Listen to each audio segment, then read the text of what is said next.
Monday Night Raw starts off with Gunther. He cuts a very short promo mentioning John Cena. He starts off by saying that John Cena is the greatest sports entertainer of all time, but he ends up saying that he is the greatest professional wrestler of all time, and that at Saturday night's main event, he's going to do the one thing that no one else has been able to do, which is knock all the hustle, loyalty, and respect out and have him finally quit.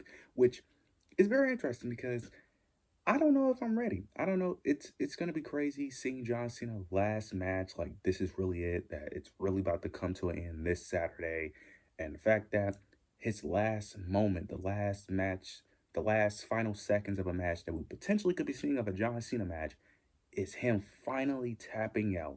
It's kind of crazy. But the fact that John Cena turned heel, him tapping out is definitely up for grabs. I just don't know if I'm ready to see that. Seeing my the guy that I looked up to, the guy that I watched for many years, the guy that I always looked at, the guy that I always thought would never tap out, actually tap out. It's gonna be insane actually seeing him actually do it because he's tapping out. He's tapping out. He's definitely tapping out this Saturday. They're building it up. It would be built. I wouldn't say it would be lackluster if he doesn't do it, but Gunther is winning, so it kind of would be lackluster if Gunther couldn't make him tap out. But it will also be a cool thing at the same time too that Johnson never actually gives up. So you could play both stories, but it's gonna be very crazy to see him actually tap out because it's just weird. Because like never in my life I thought I would ever see John Cena actually do it. So the fact that he's gonna do it this Saturday, it's gonna be crazy to see. But I'm very excited for the match. The more and more that it's getting closer and closer to the date, the more and more that I'm actually cool with Gunther retiring Cena. Now I never hated the idea. I know he's getting a lot of hate on the internet that people don't like Gunther retiring. I actually don't mind it. He was one of my top picks of him. He was like in the top four for the most part of people I wanted to retire Cena. I think it makes sense. I wouldn't feel the way I feel if Gunther wasn't retiring. If this was like someone else, I wouldn't feel this level of hype because no one can build this type of hype around the John Cena tapping out like a Gunther due to that's Gunther's thing. So I'm ready to see how this plays out, man. It was a very short promo. It wasn't really much Gunther really needed to say, to be honest. So, but it was fine for what it was. But I'm excited to see John Cena's last match. We end up getting a match between Io Sky, Kairi Sane. Not gonna really speak about this match. Io Sky wins. I don't really need to go that in depth on it. The only thing I'm gonna mention is where are we going with this Rio and Kabuki Warriors storyline? Because me personally, I'm kind of over it. I don't really care for it, and at this point, it's like, didn't Rhea Ripley and Io Sky kind of get their revenge already? Because like every single time they face the Kabuki Warriors, they win. They don't lose to the Kabuki Warriors at all. So it's like at this point, it's like, what revenge are we really going at when it comes to them at this point? It's like every single time you face, you beat them. This is like the third time they have faced the Kabuki Warriors, whether in tag team or singles, and the Kabuki Warriors always lose. So it's like at this point, it's like I don't really care at this point. This is starting to give me Liv Morgan and Rhea Ripley vibes when they. This is starting to give me those kind of vibes. It's like I get it, I understand why, because Rhea Ripley and Io Sky are heavily protected, but it's like I just don't really care for it. And plus, they kind of slowed down on the story ever since they was building towards War Games. So they're not even telling the story of Kyrie Sane getting abused anymore. So it's like I don't know what they're really going here. I'm kind of over it, to be honest. I kind of don't. I just really don't care. I'm going to be honest. I don't even know if it was a good match or not. From what I saw, it seemed pretty solid, but I wasn't paying attention because I just didn't care because it's like they're not doing anything with this story anymore. So I don't know. I just don't really care anymore. They're probably going to continue this story because it's very obvious what they're doing. They're doing the Becky Lynch thing where around WrestleMania 40, they basically separated Becky Lynch and Rhea Ripley for the longest time because that was the only person Rhea Ripley had to face. Similar to what they're doing with Stephanie Vaquer. They're separating Io Sky and Rhea Ripley away from Stephanie Vaquer until Royal Rumble. That's easily what they're doing. They're just giving them side quests so they could prevent to meeting each other until Royal Rumble. And then that's when they're going to actually start building something with Rhea Ripley, Io Sky. So we'll see how this all plays out. We did end up getting a WWE Tag Team Championship match between Dragon Lee, AJ Styles versus the War Raiders. Dragon Lee, AJ Lee end up picking up the victory. But then afterwards, you get the New Day. They end up confronting AJ Lee and Dragon Lee. But then you get the Usos. They come out and end up announcing that they're back being a tag team and that they're coming for tag team gold. I like this. I just don't know how long this is going to last. Because part of me feels like this is going to tell a bigger story. Because I don't see the Usos winning the tag titles. I actually think it makes less sense for them to be in the tag team division now than it was before.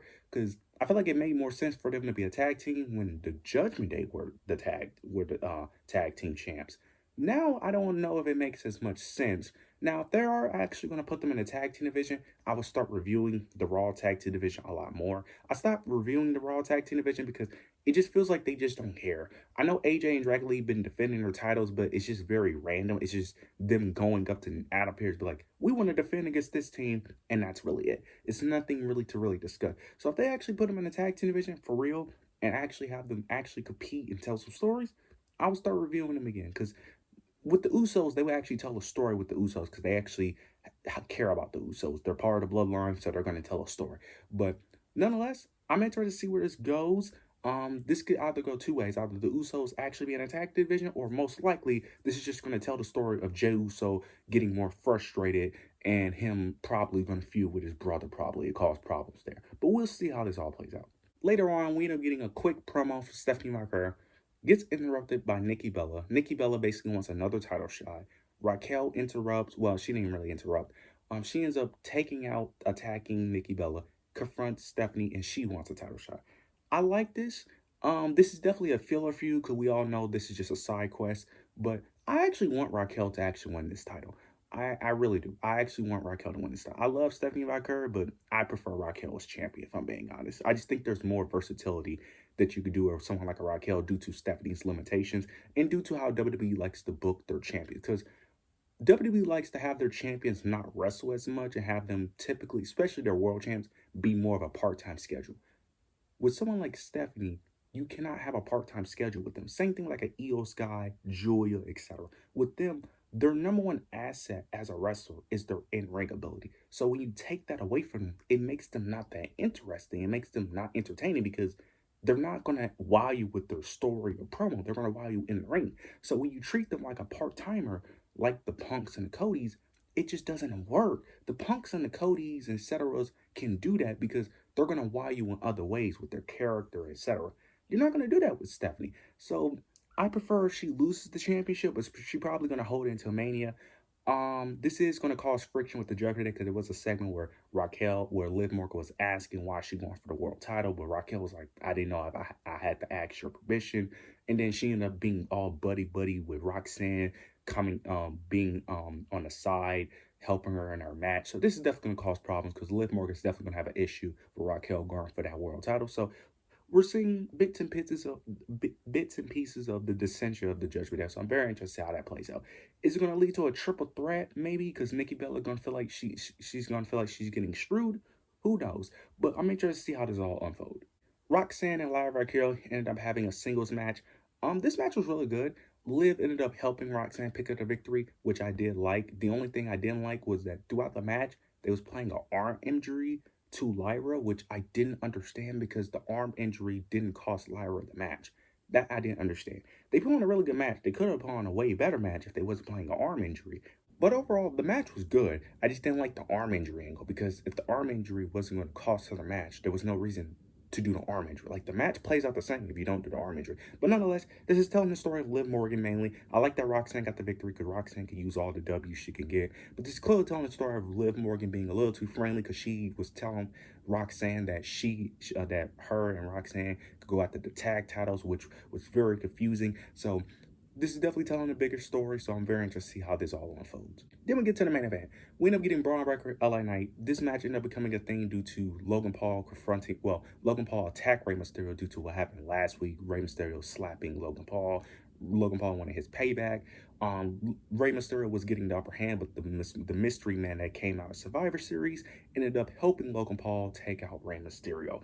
Then LA Knight comes out for whatever reason in the honor of Rey Mysterio, which makes no sense because that doesn't even fit LA Knight's character. LA Knight never does that, ever. The only time he ever helps another babyface is when he's feuding with the heel. Like, it doesn't even make sense. Like, and I was not interested in this because we already seen this Logan Paul LA Knight feud. I was like, I'm not really interested. We end up getting the main event. Logan Paul ended up picking up the victory due to the mystery man again helping him, which I don't mind. They're building up this story. Very interested to see who ended up being the mystery man. I'm praying that it's not Seth Rollins though. I don't think it is, but that would be crazy if it actually is. Division come out, take out LA Knight. Braun Breaker cuts a short promo about CM Punk, which was I thought was a very decent promo. Then towards the end, they end up going backstage, attacking LA Knight some more, and then you end up getting Braun Tari ends up hitting a tsunami onto a car, similar to what he did to Braun Strowman. They end up recreating the Braun Strowman spot, which I thought was great. This was great. Interesting to see where this goes. LA Knight's clearly written off TV for a while. Some people are probably going to say he's getting buried, which I ain't gonna lie, he might be getting buried. I ain't gonna lie. Look, I try to defend WWE as much as I can. I try to be a the glass half full type of person, but I ain't gonna lie, bro. He might be buried, bro. He might be buried. They might be trying to bury him. I ain't gonna lie, because I don't know where LA Knight goes from here. I really don't.